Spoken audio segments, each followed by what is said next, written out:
আসসালামু আলাইকুম গাইস, আমরা চলে এসেছি বগুড়া মমিন পার্কে। অলরেডি আমরা মমিন পার্কের ভিতরে ইন হলাম। আমরা এখান দিয়ে সরাসরি চলে যাব নদীর ধারে।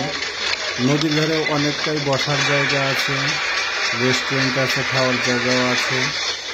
আমরা নদীর ধারের উদ্দেশ্যে রওনা দিচ্ছি। অনেকটাই বাতাস,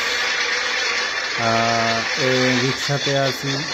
আমরা হয়তো অল্প কিছুক্ষণের ভিতরেই আমরা নদীর ধারে পৌঁছে যাব। হিমেল হাওয়া নদীর ধারে বসলে মন অনেকটাই ফ্রি হয়ে যায়। এক কথায় যে এটা পার্কের মতো। বগুড়ার সবচেয়ে সুন্দর মনোরম পরিবেশ এই মমিন পার্ক।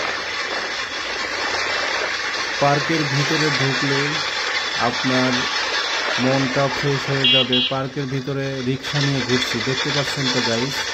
আমরা মোড় ঘুরলাম, সামনে হয়তো একটা মাইক্রো কার দেখা যাচ্ছে।